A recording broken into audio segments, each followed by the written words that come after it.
Hey everyone, and welcome to Ask Nicole, which is a weekly series that we start around 9:15.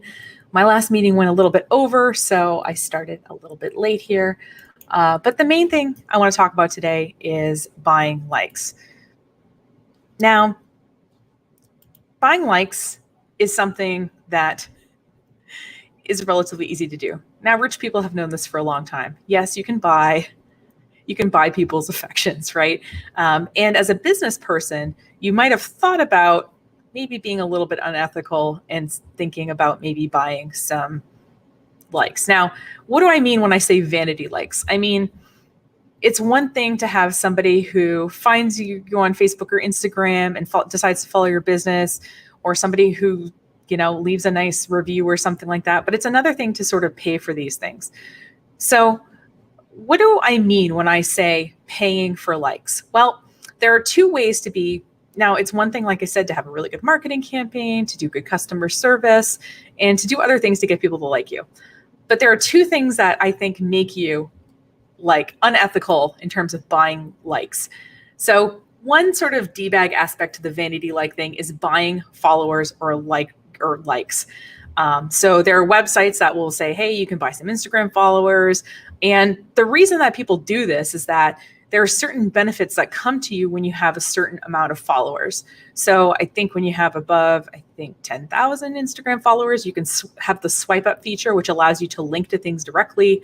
And there's some other things that kind of come with having more followers. So rather than putting in the time and the effort and following other people and making sure you help them, amplify their messages so they'll help you amplify yours. Some people just try to buy their way to the top really quick. Now, I thought, okay, what's an extreme example that I can use for this? And so I've got a good one here, and let me just minimize my Evernotes here. All right. So let's see, sharing my screen, adding to. Okay. So this guy, his name is Dan Blazarian. Okay. So if you want to watch some stuff on him, on YouTube, there's a YouTuber called CoffeeZilla, which did a deep dive on this Dan Blazarian guy. And I think there's some other people who have. Anybody who does stuff about fake gurus has heard of Dan Blazarian. So Dan Blazarian is this apparently super rich dude, right? And what he did is he used a lot of company money to do things like throw parties or whatever. So if you enjoy that sort of thing, that's one thing. But the kind of most shocking thing when people were reviewing his budgets is that he spent $57,000 on Instagram followers. So picture that, that's like a salary for a lot of people, right? So it's really interesting that, like I said, so if you look at this guy on Instagram, he looks like a really big deal because, he gets a lot of people who follow his stuff. So if you would just go to his profile and see that he has millions of followers, you would think, oh, wow, this guy must really know what he's talking about. If you look closer at the posts in terms of what we call engagement, so if you had 3 million followers, and only 150 people liked your last photo post, that would give most people pause if they knew what they were looking for. Because what that means is that, wow, a lot of people theoretically like this, but nobody's really interacting with it, right? So that's one way that you can sort of be unethical, and that's how you can sort of tell when someone is doing something like that. Usually you'll see low engagement. You'll see some other behaviors too, which I'll get into in a bit. But the other aspect, besides actually directly buying Facebook likes or Instagram or whatever, the other thing that you can do if you have a little bit more time on your hands and maybe a little less money, or you're a little bit better connected, is you can make a series of fake accounts that all kind of like each other's stuff and sort of, so a great, and I was like, I wish I had a really interesting example of this. And then something happened last week that allowed us to see that. So, so this week,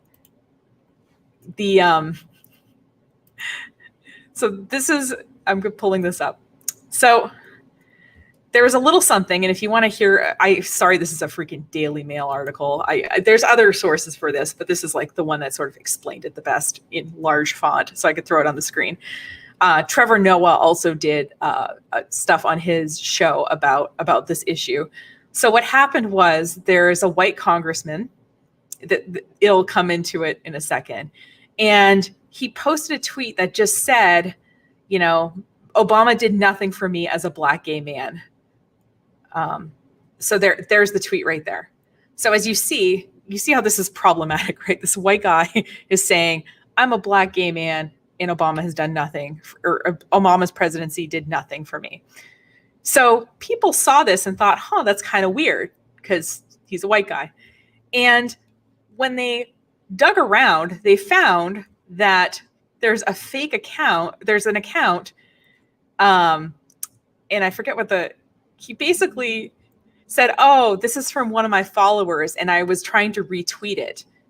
But it was a direct message, or there was some reason that he gave that he, as a white person, said that he was a Black gay man on his Twitter account. And so what they found was this Black gay man who followed this congressperson. And all this Black gay man seemed to do was liked this congressperson's tweets and things like that.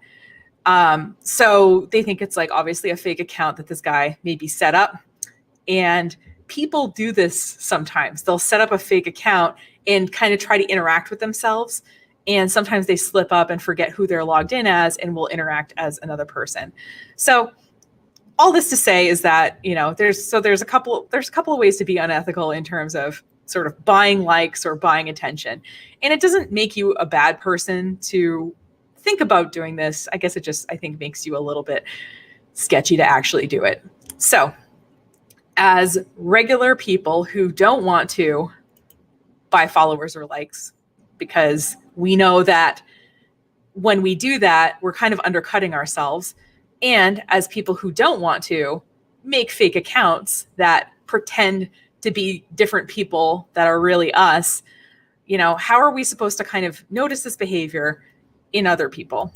So there's a few ways to do this, and I'll see if I can do this here live. Oops, add to stream. There we go. So there's lots of these like kind of auditor solutions. So one is fakeaccount.co. There's this one called hypeauditor.com. And as you see in this upper corner, I can put in an Instagram, YouTube, or Twitter account. Now, you have to have above a certain amount of followers, I think, for this to work. So let me just see if this will work for my Twitter account. This account has less than 1,000 followers, right? So you can do this for like big people if it, but and it will tell you kind of how spammy that they are. And obviously if they're spending $57,000 on Instagram likes, you can use that tool and sort of tell if the account seems real, if it's being followed by a bunch of bots or seemingly fake accounts. And my Twitter account I thought was pretty interesting. So I thought it saved my so what this Twitter audit thing will do is it'll tell you how many of your Twitter followers are fake versus real people. So there is my score here. It is 50 fake people and 5,767 real people. So, and my audit score is not 96% real. So that's pretty good. So it sees that my account is probably a real account. It has, because real people follow me and I seem to be real. And so if you're not sure about a certain account, you can put it into a tool like this and it will be able to tell like, okay, does this just constantly retweet from this other account? Does it seem to be interacting as a person, or is it typing things like a robot? But, the other thing that I'll just kind of counsel you on is, so just for fun, I did this actually a few years ago because I had a new client who was signing on. And she gave me a report of what her Facebook business profile had looked like. And she showed me a graph that looked like this. So there is likes over time. So in this experiment, I bought 500 likes. So you can tell probably the day that I bought it because there are the likes over time. Just goes straight up. Now, what the person I bought it from promised me was that the likes would happen over the course of of a period of time. Like they wouldn't all happen in the exact same day because that signals to Facebook that, it's kind of spammy. So what I did in this blog post, if you want to read more, and basically the summary is I bought 500 Facebook likes and nothing terrible happened. So nothing good. And by the way, the subtitle of this should be, and nothing good happened either. So what happened was I bought Facebook likes. I forget how much I paid. I can't even remember. It was like $20 or something. And so what I did was I decided to analyze sort of not only how many fans I had, but like how many interactions am I having on the average post? So like, if I post something, how many likes and comments, and shares does it get over time, right? So what I did was I tracked this for 3 months. I bought the 500 likes and then I tracked it for 3 months. Now, the good thing about my marketing business is it's not really seasonal. So like it doesn't really affect that over time. It's not like, my stuff really goes up around Christmas or my stuff really goes up in the summer. It's pretty like steady, the marketing, because it's business to business and like my work's relatively steady. So I went through it and I thought, okay, well, am I going to get more interactions? Am I going to, or is buying fans going to ding me? If I buy some fans, is Facebook going to stop showing my stuff? Am I going to stop having less interactions? So, so basically in doubling our Facebook audience, nothing bad happened in terms of I didn't seem to have a decrease in traffic to my page. I didn't seem to have a decrease in interactions, but I also didn't have an increase in business. I didn't get like more inquiries or private messages. I didn't have people like click the learn more button more often. So there was, and I can see on my website analytics when someone comes in off of Facebook or wherever they come off of. And I didn't see like anything coming in off the website that wouldn't, I think, have come in during normal times, like before I did this. Like I think they would have come in anyway because it was consistent with my normal traffic. So all this to say is that yes, you can buy some. Again, I'll throw the link on the screen in case anybody wants to. I should have made a bit.ly link. Should have made a short link for this, but if you just Google breaking even bought 500 Facebook likes, you can also get to it. But the main thing is that buying likes didn't really get me anywhere. It didn't get me further ahead, but it also didn't really get me behind either. So if it makes you feel better to have a bigger number, I guess you can. I wouldn't spend $57,000 buying a couple of million Instagram followers, but when I spend if you want to spend $5 and buy some vanity likes, I guess I'm not here to necessarily stop you, but I did want to run the experiment because I had clients who were asking me about like, well, what about these things? Like, can we get there faster? And I get it. We all want to get there faster. We all want to have a larger audience to see our stuff. We want to have them interact and all that. But the reality is that buying them isn't really going to do anything. And what you'll notice is that, so influencers who have done this, so like this Dan Blazarian guy who bought Facebook fans, if there's any sort of controversy in terms of their business, they lose them very quickly. And there's a few, social tracking apps that will show you the number of followers that someone has over time. And what you'll notice is that like people can be, if they make a bad business decision or something, they're in steady decline. And then what you'll notice is then it starts coming back up. And what that probably is them, that can be them buying Instagram followers and stuff again. Like you can sort of see when it starts happening, which is interesting.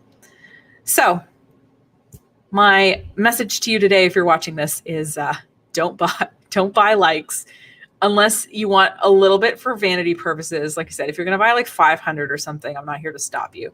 If you're starting to spend a lot of money on it, that's going to signal to the Facebook, the Instagram, the Twitter gods that probably you're doing something a little bit unethical.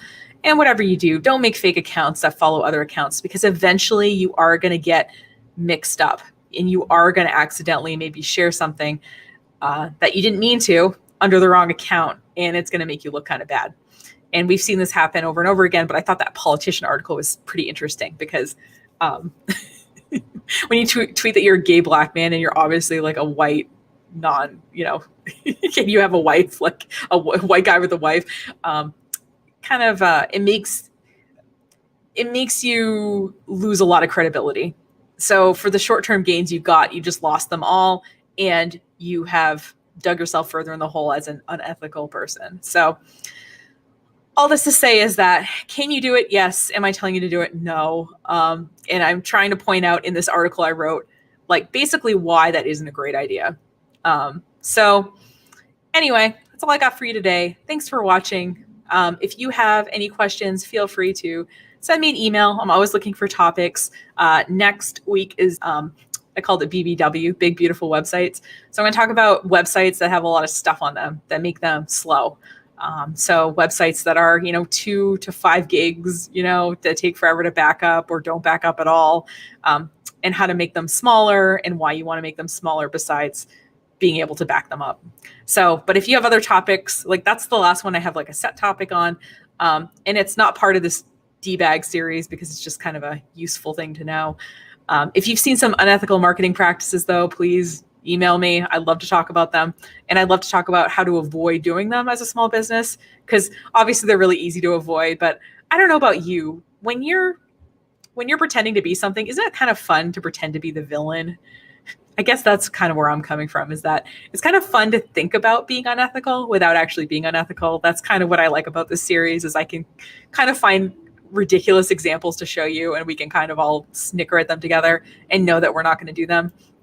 If you're looking for, obviously if you reach out, if you think that you want to work with my company on your marketing efforts, but if you're just looking for a good free resource, I made this during quarantine in March. My production quality obviously has improved, but it's still like pretty good information. 2020makessomemoney.com. It's a free self-paced 20 videos, 20 days to build an online business from scratch. I don't pretend that I think you know anything, and I just kind of present the topics, I think, in a good logical order with step-by-step instructions for each day.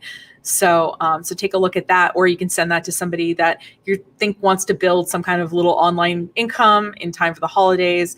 That's a good kind of DIY sort of course to take, and it's free and it's on that website. So just check that out.